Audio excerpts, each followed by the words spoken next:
Hi everyone! This is me again, Teacher Noy, and welcome back to my YouTube channel.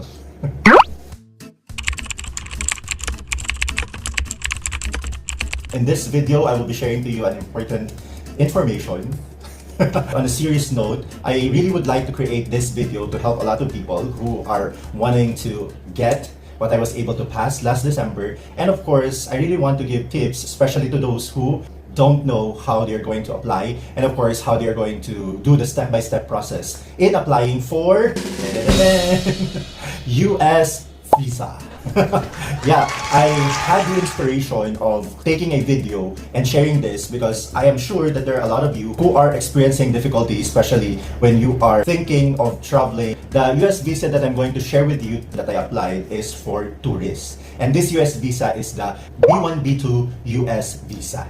So hopefully that I will be able to share with you my experience, and you'll be able to learn a lot of things on how you are going to be able to, yes, I'm going to get it. But of course, I am going to cover important details. But to tell you that that's me, I was able to get my US visa. I would like to share this to you because there are people who are thinking they might not be able to be qualified to get a US visa for some reasons. But first of all, I'm a teacher. I don't have a permanent job right now. And also, I do not have any travel history. Technically, if I am that someone who haven't gotten my visa, I will be the one that will think that I am not qualified of getting one. Hopefully that you're going to stay with me as I am going to share with you what are the things that I have done in order for me to apply for my US visa.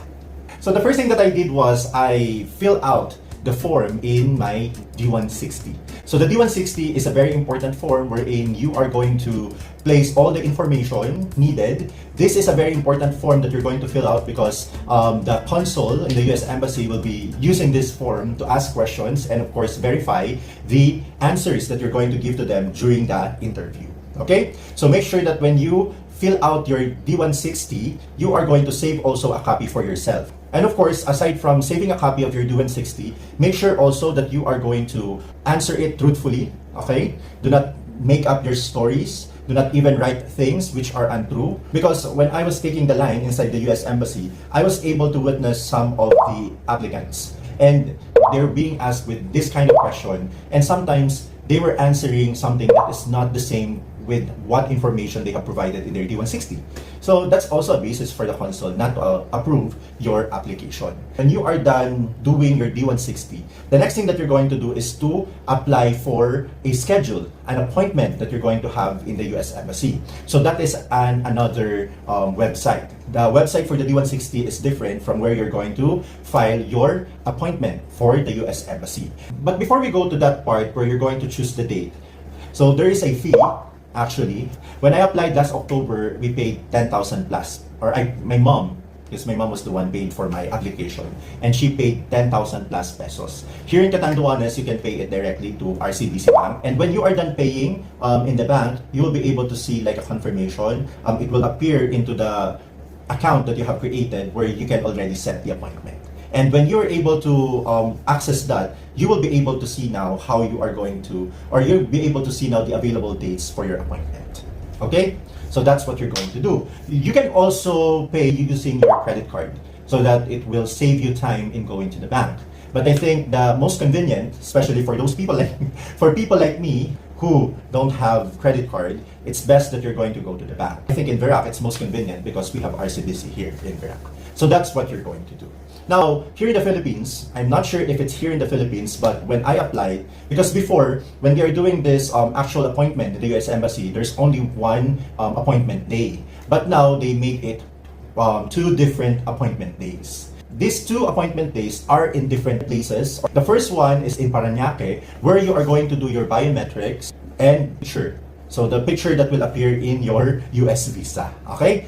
While the second appointment that you're going to do, this will be done in the US Embassy in Rojas Boulevard. So if you're familiar, or if you're not familiar with the geographical locations, which I'm telling you, these are two different places or venues which are not walking distance. Okay? So if you are not like me, who is used to walking in different or walking in very far places, even if they are far, I think that this is not something that you can do by just walking. Okay? So when you are done doing the first appointment, you are now going to do the actual interview wherein the consul will be talking to you.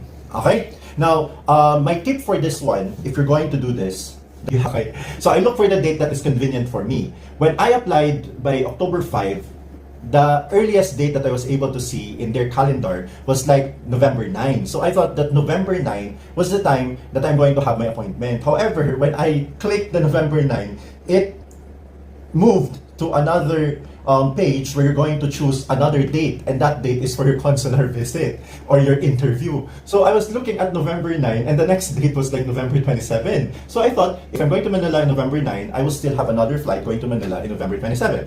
That is very difficult when it comes to, I think all aspects in life, because emotionally you have to prepare yourself again, physically, especially if you're living in the province, it's too far. If you're thinking of doing it by land, if you're in Catanduanes, you will be spending 3.5 hours in Roro. After sailing for 3.5 hours, you will be having a 12-hour journey going to Manila. And if you don't have any accommodation, you'll be looking for hotel, or if not with a hotel, you're going to look for a relative where you're going to stay. So there are so many arrangements that you have to do. And this time, it's not only one that you're going to do for your arrangement, but twice.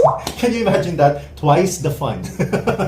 However, I think that the best thing that you're going to do if you're going to choose the dates, just like what I did, I chose the dates which are close to each other. So for example, the appointment dates that I decided were December 5 for the biometrics and picture, then December 6 for the visit in the embassy for the interview. And I think that one is something that will allow you to prepare for yourself. It will save you money. And of course, it will save you from the anxiety of whether you are going to pass or not. Because honestly, it's really in Filipino what you can say, suntok sa buwan. Okay? It's really a suntok sa buwan because we do not know what are the things which are running inside the mind of these people in the embassy. So make sure that you're going to check the website with all the changes that they're doing. The US visa interview is not really easy to pass. It's not that I'm discouraging you, because again, I told you that there are so many reasons for me to be denied. However, I was still able to pass it. So I can assure you that there is a way, even if you think that it's very impossible. When you are done with your interview, if you passed, the consul will tell you that you have to wait for 7 days for the processing of the visa. So you have an option whether, it can be delivered to you, just like what I did. I signed up for it to be delivered. So it was delivered to me after 7 days here in my address in Catanduanes. So they are delivering the visa anywhere in the Philippines. Or if you failed, they will be printing something to tell you that you have failed the interview, that they have denied you into getting your US visa. There are a lot of people, I think this is a question for you right now. You are not qualified to get one. Well, how did you get one, right? So I've been thinking of creating a topic about this one where I'm going to share with you and tell you how you're going to do your interview, and of course, what are the things that you're going to do, what you're going to set into your mind in order for it to reflect in your face and even to the things that you're saying. Because